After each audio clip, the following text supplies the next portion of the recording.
Hello everyone and welcome back into my kitchen. Today's recipe is going to be simple, but it's going to be very delicious. So let's do it.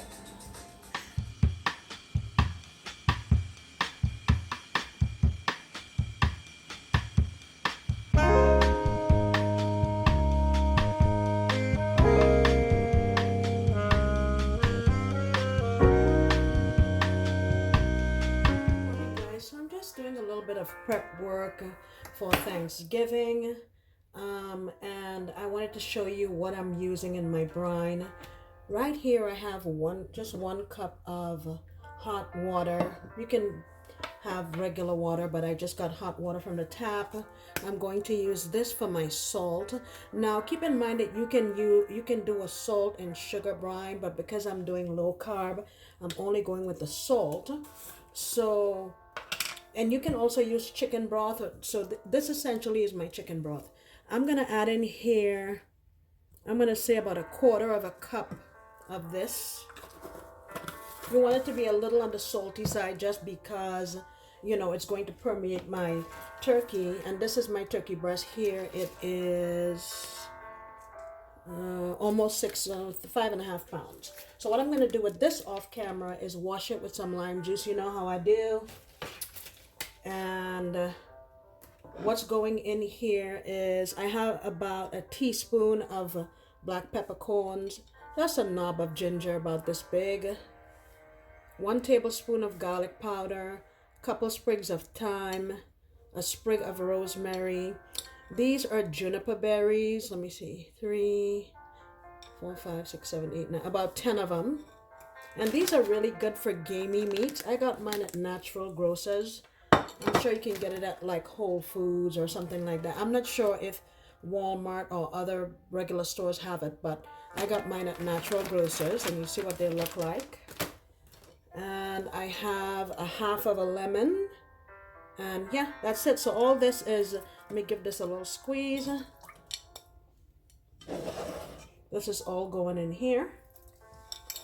In we go, and I am going to just combine this and get it on my stove, and I am just going to heat it on just until it comes up to a boil, maybe about 10 minutes or so.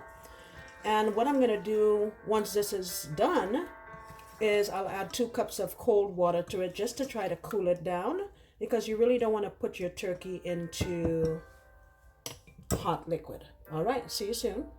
Well, I wasn't planning this soon, but I wanted to put a little bit of this naranja agria. It's bitter orange. That's about a tablespoon. And it has the flavor of an orange, but it's kind of sour like a lemon. So, okay. On the stove, my brine has cooled down, and I'm adding 2 cups of water. And I put my turkey in this pretty, small bowl compared to its size, just so that I can get my brine to cover it completely. And very simply, just gonna pour it on here, and during the night or whatever, if I wake up to go to the bathroom, I'll flip it over just to make sure that it's distributed nicely, and then tomorrow it'll be all ready to go. Alright guys, so it's now the next day. It's actually Thanksgiving Day, and here is my turkey. I drained the liquid out of it, and what I have here is just a kind of sheet pan, and I put a whole onion and some celery under there.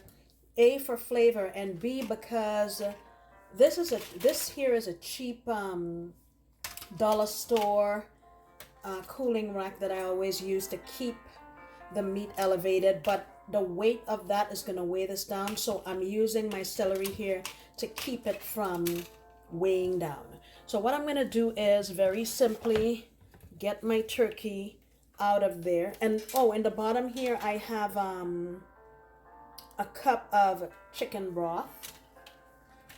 So I'm just going to try to get my turkey situated on here. Hopefully I can get it to stay up. I might have to prop it with a piece of onion or something. It seems to want to, yeah, it seems to want to lean over.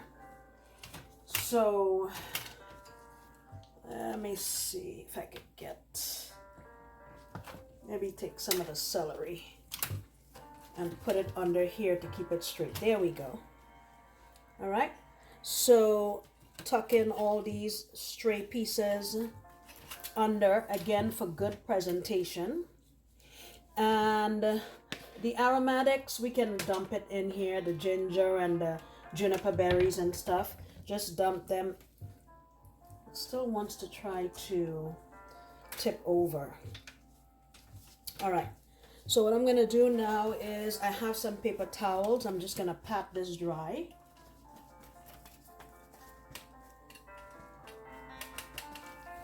And I have here 1 tablespoon of oil and 3 tablespoons of butter. And I'm just going to cover my turkey real well. When you're doing it, it'll probably congeal a little bit because the turkey is cold. In my case, it didn't seem to. And since this has already been seasoned really nicely, all I'm going to put on here is a little bit of black pepper. Well, a lot of black pepper. And some garlic powder. That's it. Remember, guys, you're dealing with raw poultry. Don't be touching. If you notice, I took my glove off and I'm handling my ingredients with a clean hand. And you just dedicate one hand to be fooling with this meat, okay? All right, that's it. I have an instant read thermometer, but God alone knows where it is. But this has been brined, and whenever you brine turkey or meat, it takes less time to cook. I would estimate that this would probably be done in maybe about 2 hours or so. So I will keep an eye on it. When the drippings come out clear and it's not white and goopy, it should be fine. I'll preheat my oven at 400 degrees and put my turkey in there on the middle rack. And if you find that after an hour or so it's getting too brown, just get a piece of foil. It's what Alton Brown calls a turkey triangle. And you just cover this section here to protect it from burning, but it will allow the rest of it to cook, okay? All right, oh, one more thing. Take your meat out of your turkey out of the refrigerator for about an hour, just to let it come closer to room temperature so it'll cook more evenly. Okay, I'll show you what it looks like when it's done. All right, guys, so it has been 2 hours. My juices are running clear. As you can see, it didn't burn or anything like that. I guess my drippings burnt a little bit, but that's fine. Smells wonderful. And like I talked about the turkey triangle, at the beginning, this part here was getting a little brown. So I just put this piece of foil over it like so to protect it so the rest of it could cook. Yeah? So look at that. All done. Couple hours and food is ready. I also made some black rice. I have actually my very first video is of black rice on my channel, and it's my son's favorite, and of course every holiday or every get together they always want that. So I made 2 big pots and they'll have some to eat today and take home. So all right, guys, thank you so much for stopping into my kitchen.